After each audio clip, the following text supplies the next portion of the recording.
All right, tonight we're going to be talking about gear and budgets. Do you always need the most expensive of everything, or is it okay to have some budget items in your gear locker?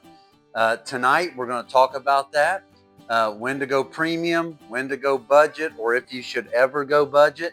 And I want to give you 4 things tonight to consider. First, we're going to talk about clarifying your needs. Second, we're going to talk about aiming for the middle. Third, we're going to talk about the body principle. And fourth, we're going to talk about dare to dream. Premium gear versus budget gear. Let's get into it. Welcome to the From My Stand podcast with Matt Hinkle. Whether you are an avid hunter, a novice, or someone interested in the sport, Matt has a unique perspective to share. Sit back, relax, and kick your boots up as Matt shares what he's seeing from his stand. Hi, friends. Thanks for joining us tonight. I'm your host, Matt Hinkle, and tonight we're going to be talking about gear, but we're going to be talking about gear from the angle of cost. So we're talking about everybody's 2 favorite subjects, gear and money. Do you really need the most expensive of everything? Hunters need a lot of stuff. Let's be honest. There's a lot of stuff we need, and the price ranges vary drastically from item to item, and it can be a little bit overwhelming. It can be a little daunting, especially for the new hunter that is just trying to get into the sport. And so I'm here to help you tonight. I want to just try to kind of talk you through it. And because, some people are going to tell you, well, you should always get the best of everything. You should get the most expensive of everything. And I don't think that that's always true. So tonight, I want to give you my thoughts on that. And maybe it will help somebody. If you have thoughts on this subject, be sure to leave us a comment in the comment section below. We would love to hear from you, and hear your opinion. All right. First of all, let's talk about step one: clarify your needs. Clarify your needs. Hunters need things. We always need things. Now, I will admit, if you are a new hunter just getting into the sport, you're going to need more probably before next season than a guy like me is going to need. Okay. And that can be somewhat overwhelming. That can be a little daunting. And just with the present economy, the way things are out there and the way prices are, it can be stressful on the household budget. And so, what do you do about that? But even if you're a seasoned hunter, even if you've been in the sport for a long time, invariably every year I need something or some things. Different things come up. Gear gets old, gear breaks, gear wears out, and you just need things. And so I'm just going to say step number one, the first thing you need to do is clarify your needs. What do you need? Now, if you're a new hunter and you want a comprehensive list of all the different things that I carry, for example, in the field, we have a gear video. We shot it about 2 months ago, right before bow season came in, and I unpacked my backpacks and show you everything that's inside of them. And we really go through the gear step by step. So I'll refer you back to that video if you're wanting a list of everything that you need. Tonight, we're really talking about, when to buy premium, when to buy budget, or should you ever buy budget, or should you ever buy premium? So that's really what we're talking about tonight. But a good thing to do, I think, when you're talking about buying gear, number one, clarify your needs. And what I would suggest you do, and I'm an old guy, I'm a dinosaur. I know everybody's doing this stuff on their phones and tablets and laptops and everything now. I still use legal pads and pens and paper. So if I were if I were trying to clarify my needs as a hunter, I'd get out a piece of paper, a pen or pencil, and just start writing the things down that I need for the upcoming season. Couple things here. Number one, I would do that as far in advance of next season as you possibly can, because it's a lot easier to sit down in January and itemize 5, 6, 7 things that you're going to need for next hunting season, and get one in February, and then get one in April, and then get one in May, get something in July. that's a lot easier. It's easier on the household budget. It's less overwhelming on you if you can kind of space those things out a little bit. So I would start early with clarifying your needs. Another thing I would do is I would prioritize that list and put at the top of that list the things that you absolutely have to have. There's certain gear in hunting that's non-negotiable. It's essential, and then there's other things that you can live without. They're optional. I'm not saying they're not important, but they're optional. And so, learn to prioritize the things that you need. Look, deer people are gear people, right? I'm a gearhead. You're probably a gearhead if you're watching this video. And man, all the stuff that's available to hunters now, it's a great time to be alive. There's a lot out there, and the stuff is just really, really cool. But the truth of the matter is, I don't have everything I want. You probably don't have everything you want. And the truth of the matter is, you might be surprised at all the stuff that we get convinced that we need and we really don't need. Look, I got into this sport a long time as a kid, okay? And in the late 80s, early 90s, when I was just starting to get into hunting, now, admittedly, I was hunting, you know, the surrounding farms around where I lived, before and after school. And a lot of it was small game, okay? So, I'm in like a different place in life now. But basically, I used whatever gun and ammo I could get my hands on, and I usually hunted in my play clothes. And my play clothes were just the stuff I had outgrown and or it wasn't nice enough to wear to school anymore. So, I learned how to hunt with what I had. And you would be surprised at what you can get done on a pretty tight budget. But as the budget allows and as life goes on, I mean, this stuff is all. I'm not an enemy of gadgets and gizmos and gear. It's all great. But what I am saying is clarify what you need for the game you're going to be pursuing in the part of the country you're going to be pursuing it, and don't get too distracted or overwhelmed by all the things that you don't need. So, number one, clarify the need. All right, number two, here's the second thing. This is the rule that I live by with almost everything in my life, not just my hunting gear. And I'm just going to call it tonight aim for the middle. Okay, aim for the middle.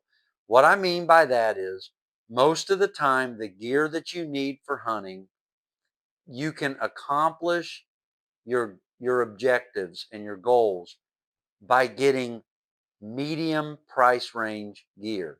You're not getting the cheapest thing that's out there with that particular piece of gear, but you're also not getting the most expensive thing that's out there, the highest end thing. Now, let me kind of clarify a couple of things. Number one, if you're really wealthy, or if you're not supporting a family or whatever, I mean, we're all in different situations. If you're really, really wealthy, or maybe it's just you and you don't have anybody else dependent on you, get what you want. I mean, this video is not to talk anybody into doing things the way I do them. I didn't start this channel because I think I'm an expert. I started this channel just to be a help to my fellow outdoors men and women. Okay. And so you don't have to do it the way that I do it. I say aim for the middle. And what I mean by that is most of the time, medium price range hunting gear will do for you what you need it to do. But if you're somebody that's really wealthy and you want to get premium of everything, do it. Man, the premium stuff is awesome. It is absolutely awesome.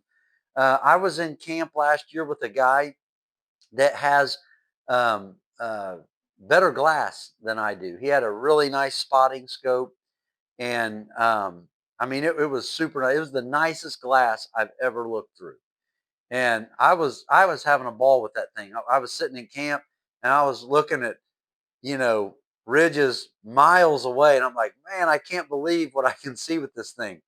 And it was something that at this present time in my life, I don't want to say I can't afford it. It's just I'm not going to prioritize it right now. I'm not going to go out. I don't really need it, but I'm telling you, it was nice.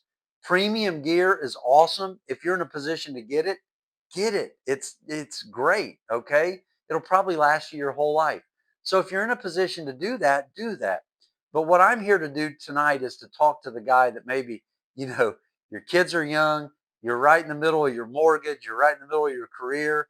And, I've never been super wealthy my entire hunting career. So I've always had to think about budget. And I'm talking to you tonight. I'm trying to help and encourage you tonight. Here's one other qualifier that I want to say though. If you're somebody that's going on if you're going on a sheep hunt in Alaska, and I mean we're talking about like a once in a lifetime hunt, I would say get premium gear. Don't go up there on a once in a lifetime hunt with a budget rifle or a budget scope or budget binoculars or budget boots, budget backpack or tent, sleeping bag, all that kind of stuff, because I'm not saying that this stuff will meet every need. Okay. I'm just saying that it'll meet the needs of most people. But if you're going on that once in a lifetime far north trip, you need to talk to your outfitter and see what they recommend, because I don't want you watching this video and then going and it ruining your hunt, because medium price range stuff isn't necessarily meant for extreme conditions or really long conditions. If you're somebody that hunts, you know, um, 60% of the days in your open deer season. Now that's not most of us with jobs. We can't do that. But if you're somebody that, I mean, you're going to be hunting almost every day, you might need to up the gear that you're getting, because you're going to need something to kind of hold up and keep up with what it is you're trying to do. So just understand, I'm talking to kind of the normal hunter. I hunt a lot. I spend a lot of time in the field. I put my gear through a lot, but I still consider myself a normal hunter. I'm not a professional, and I'm not going into the far extreme situations. I try to get as good as stuff as I can, but aiming for the middle has always been my policy. Now, let's talk about aiming for the middle just a little bit. I want to show you a few things. First of all, let me just show you my bow.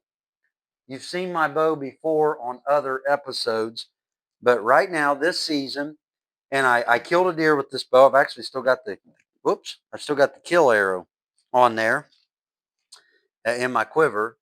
But this is a Bear Whitetail Legend, and it is very much it was a ready to hunt package, meaning that it had everything on it ready to go into the field. I mean, it had a rest, it had sights, had a stabilizer, it had a quiver. I mean, it was ready to go, and it was a budget bow. I mean, I paid between, I can't remember the exact price, but it was between $400 and $500. I think it was just over $500 with tax, and that's out the door for everything. Now, if you've been out looking around, you know that you can easily spend $11.99 on a bow with no accessories on it, without the rest, without the sights, without the quiver and all of that. I mean, you can spend $11.99 in the blink of an eye, $14.99 in the blink of an eye, and up from there. And look, if you want one of those bows, I'm not the enemy of those bows. I'm not the enemy of those companies. But what I'm saying is, I use and have very good success, very good results with a very middle of the road bow. It's quality. It holds up.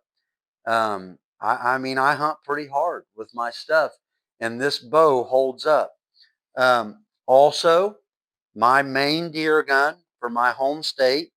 This gun has also been featured on this channel, and you've seen it before in some of our other episodes, but it is a Winchester XPR. That is not a high end, that's a good rifle brand, but it is not a high end. I'm not sure if it's considered, I don't think it's considered budget, but it's considered middle of the road very much. It's a Winchester XPR. And I mean, it is not fancy. I've got the wood stock on it, and it is not fancy at all. I'm going to give you my philosophy about guns and bows really quick, okay, in this matter of budget versus premium. Here's what I think. If you want to buy all premium, go for it. I'm not stopping. I'm not telling you not to do that. But if budget is an issue and you've got to make some trade-offs, here's my advice. I would get a middle of the road bow and focus on better accessories, arrows, and broadheads. Okay?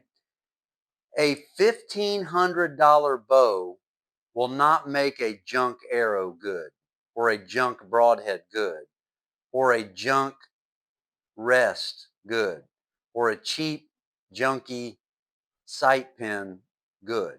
Okay? The highest end bow will not overcome those faulty components. But a very modest bow with good accessories, good arrows, good broadheads, the accessories, I think, almost elevate the status of the bow. They elevate the performance of the bow. So I would not go out and spend all my money on a stripped down Corvette of a bow. Then you got to buy your arrows. Then you got to buy your broadheads. Then you got to buy your rest. And you got to sacrifice and buy a bunch of cheap stuff to go on that bow, because that high performance bow is not going to make that stuff better. But if you get good stuff and put it on, let's just call it a lesser bow, you're going to be just fine. Everything I'm using on this bow is factory, except for I put the QAD drop away rest on it. And that was a little bit more. I think this thing had a whisker biscuit on it from the factory, and that's fine. That's a good rest. But I really like the QAD drop away rest. I think your rest is one of the most critical components on your bow. And so I took not a real expensive bow, but I upgraded the rest. I made sure I've got good Easton arrows. I got good broadheads on there. And this bow is just fine. Are there faster bows? Yeah. But you know what? The deer, he doesn't really know if he got hit by an arrow flying 300 feet per second or 400 feet per second. He don't know. Both of them are going to, if the broadhead is sharp and the broadhead is sound, it's going to zip right through that deer so fast, whether it's flying 275 feet per second or 375 feet per second. So I'm just a big believer in middle of the range bow, but good accessories, good arrows, good broadheads. Now, I'm going to say something similar about the rifle. Okay. As you know, you can go out and really the sky's the limit of what you can spend on all this stuff. Okay. I choose to get very modest, middle of the road bows and guns. This gun is very, very modest. Okay. But I shoot good ammunition out of this bow or out of this gun, and I got a good scope on it. I've got a good Loophole, 3 to 9 power, 40 millimeter objective. I've got good solid base, good solid bases and rings on it, and I've got the same theory about guns that I do about bows. You can get the highest end gun you want, but if you put cheap rings and a cheap scope on that gun, it's you're gonna the gun will never be what it should have been. But you can take a modest gun in most circumstances and put solid base on it, solid rings, good scope, quality ammunition, and all of those accessory components will raise the level, I think, of the actual rifle. So in my home state, these are my two main killers. That's my bow and this is my gun.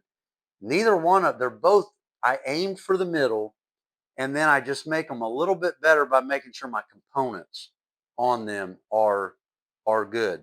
Let me say something about scopes, okay? I'm not necessarily brand loyal when it comes to scopes. I've used, we're not sponsored on this channel, and so I'm not beholden to any one particular company. Um, but if there's anything I feel like you should try to get the best you can in something, it's your optics. Okay. scopes and binoculars. You don't have to get premium of everything, but I do think, boy, it's really nice when you have a good scope on a rifle and a good pair of optics. And so I've got a Loophole on that on this, but I'll show you a couple of the other optics that I've got. Um, I also use some Vortex stuff. This is a Vortex copperhead, and I've got this on another rifle. And again, this is a Remington 700, and I'm not going to call it a budget rifle, but it's a middle of the road rifle, and it has a Vortex scope. And I'm telling you guys, this thing is rock solid. Everything on this gun is middle of the road, medium price range. It's not cheap, it's not junky, but it's middle of the road. It is rock solid. It does a fine job. So Loophole scopes are great. Vortex scopes are great. And, I'm sure guys are having good luck with like Bushnell, Nikon, things like that. And the premium brands as well. But the ones I'm most familiar with are Vortex and Loophole. And, they're always great. I mean, I've had no bad luck with those. Now, I want to tell you about something real quick. Um, okay, this is a video about when to go premium, when to go budget. This is one of my favorite guns that I own.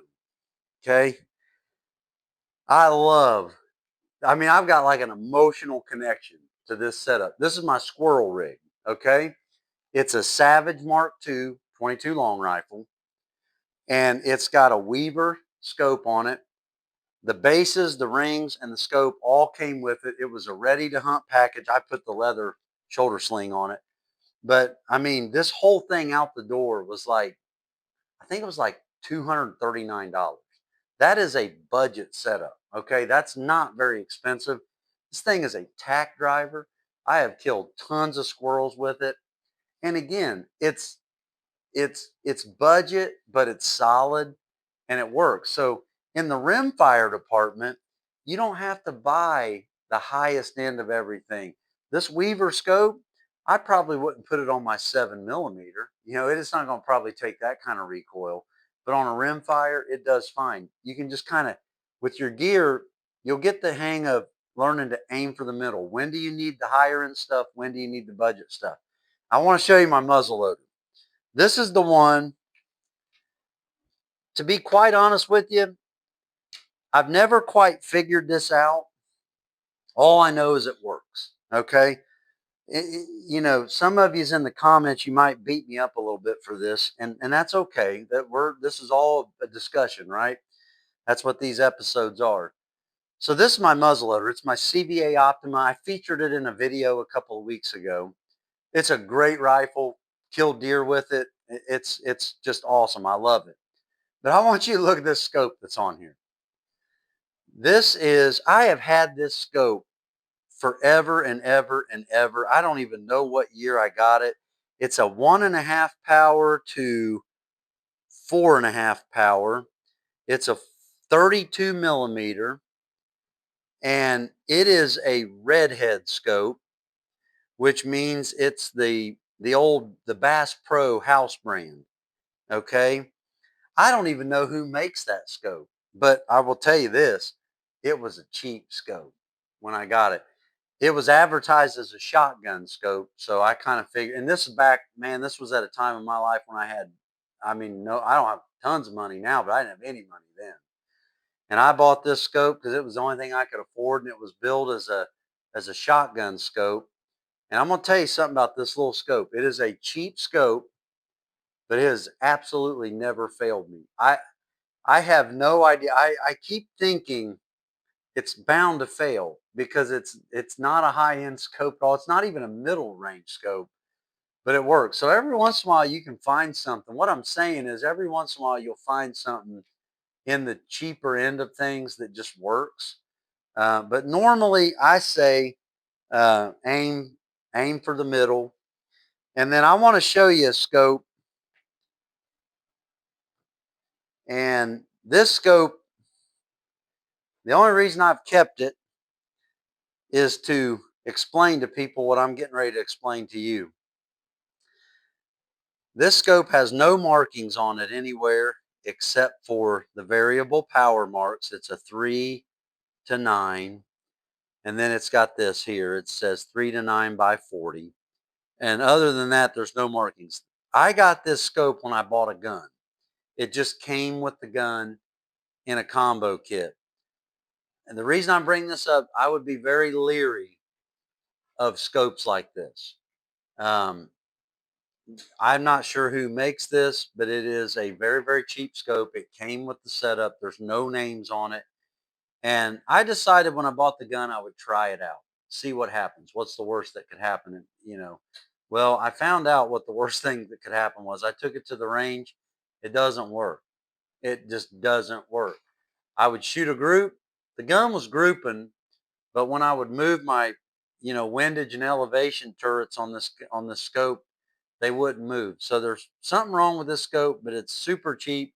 I never tried to have it replaced. I've just kept it to basically show people scopes like this.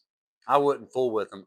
We put way too much into our hunting season to have it all come down to a scope like this. I would be very, very, I'm not saying you got to go out and buy, um, have nothing but night force scopes on your guns, or, the highest end that you can possibly come up with. But I'm just saying, be real cautious about betting your whole season on a scope like that, because they're going to probably let you down.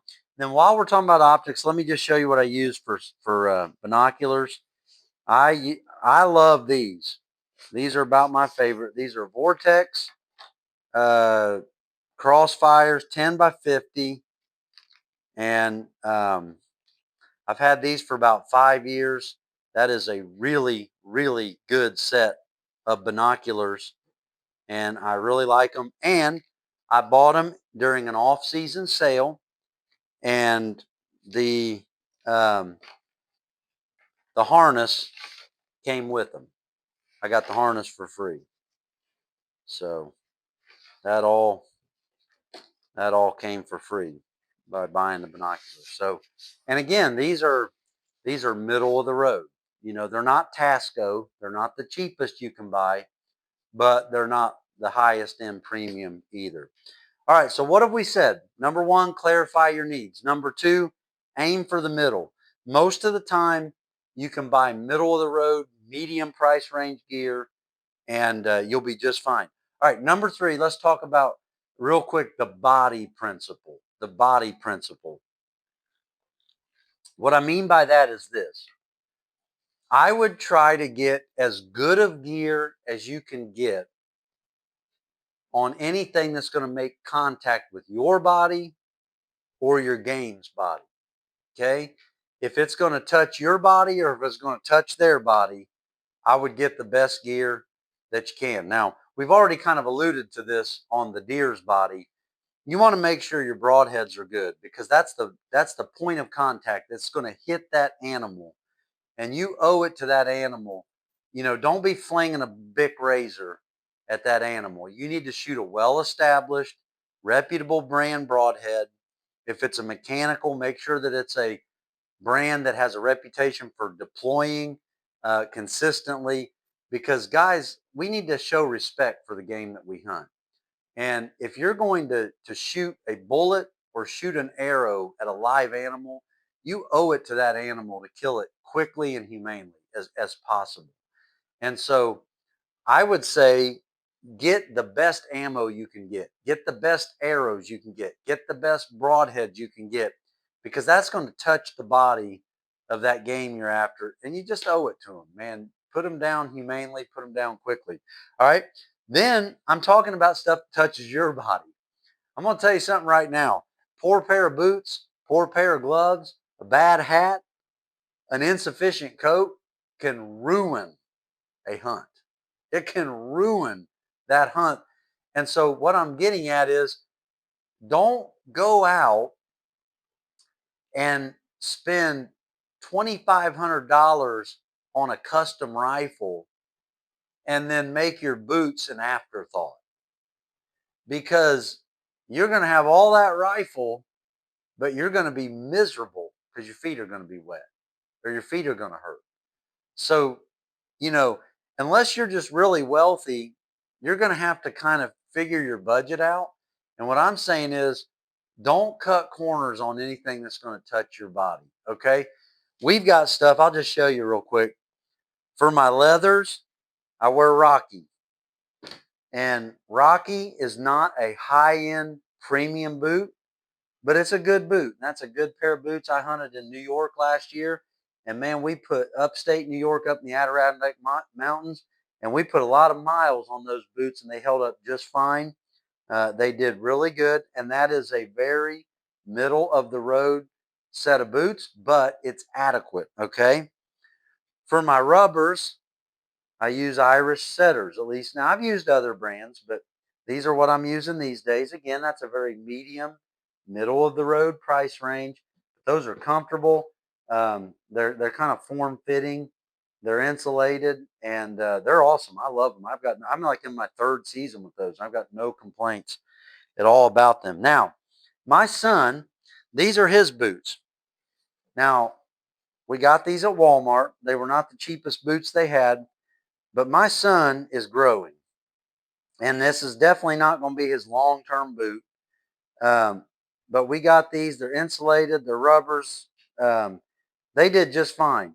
They weren't the cheapest they had, but he was not going to go out and get the best pair of boots he could get right away. And so these have been just fine for him. And then he's got some Cabela's leathers that, and again, they're Cabela's brands. They're very middle of the road, medium grade, and they do just fine. For my camo and my outer stuff, I've got that True Timber, and this is just Cabela's stuff.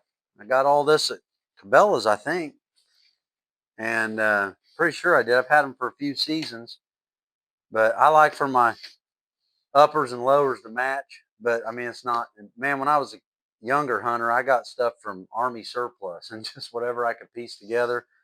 But nowadays, I try to get matching stuff, and this is just, I think this all just came from Cabela's. It's very middle of the road stuff, but it's perfectly adequate for what I do.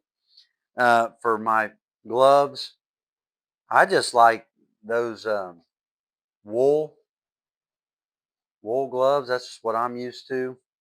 And then just a regular old hat, toboggan type hat. Nothing real fancy. So again, you can see that, but I don't I don't go with junk that goes on my body, because if you do that, man, it's just going to be miserable. Oh, here's something that makes contact with your body and the deer's body, your hunting knife. Um, that's my main hunting knife these days. It's a Browning. And I do believe in getting a good hunting knife that'll hold its edge. Just get the best one you can. I got this one as a gift from my really good friend Rick Groover. He's a great friend of this channel. He got me this in 2007. It has been my main hunting knife ever since then. I have dressed out just about every deer I've shot since the year 2007 with this thing. I field dressed, this was used in the field dressing of all of my children's first deer. And so this thing's got a lot of, if you get good stuff, you can pass it down, keep it for a long time. So that's a reason to get good stuff, but you don't always have to. Oh, I was going to show you too real quick. All this stuff has been featured in other videos, but here's my backpack this year. It's a Mystery Ranch. I'm not going to open it. I do that in another video, but this is a Mystery Ranch backpack. It's a good one. Okay, this is a pretty expensive backpack. Um, I didn't have backpacks like this in my younger days. It took me a long time to get to the point where I could have a backpack like this. My kids are hunting now, and I got this backpack for one of my kids, and it's just a Field Line series. I think this backpack was like $30. Um, so again, you know, we've got cheaper backpacks and nice backpacks, and both of them get the job done. So again, what are we saying? Clarify your needs, aim for the middle, the body principle. Make sure that you spend money on stuff that's going to touch your body and touch that deer's body or whatever game it is that you're hunting. And then lastly, let's close out this video with this one: dare to dream. Dare to dream. If you're somebody that's got a bunch of budget equipment, I've been that person. And in some ways I still am that person. But here's what I've always tried to do. I've always tried to have that wish list and write it down so that you can see it on a regular basis and you can tell other people about it, show it to other people. If you're somebody that people get stuff for your birthday or Christmas or anniversary or whatever the case might be, tell them what's on that list. They may not be able to be the person to get you that item, but tell them, say, hey, I'm trying to get this piece of equipment for my hunting uh, gear locker. And, if you got me a gift card, that's what I'm going to use it for. But, if you don't have that dare to dream list, if you don't have your wish list, you ain't going to be able to tell people what you need, or you won't know what to save for yourself.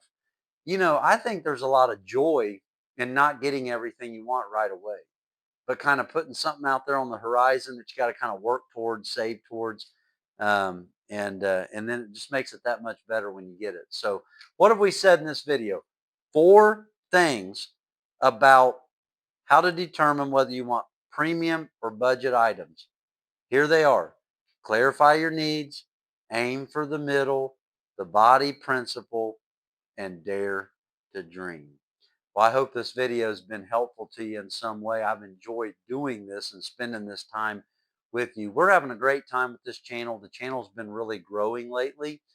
If you're still a viewer and not yet a subscriber, I would encourage you to do that simple act of hitting the subscribe button. It costs you nothing, and it will expand the reach of this channel. It would really help us out. We would love it if you would do that. Also, we have memberships now you can join. And if you want to do that, there's a lot of great things involved in becoming a member. But we are so glad that you're out there. We are so glad that you're part of our audience. And so anyway, we got a lot of exciting stuff coming up. I hope your hunting season is going well this year and you're having a good hunting season. Well, thanks for joining us tonight as we have talked about premium versus budget hunting equipment. I'm your host, Matt Hinkle, and that's how I see it from my stand.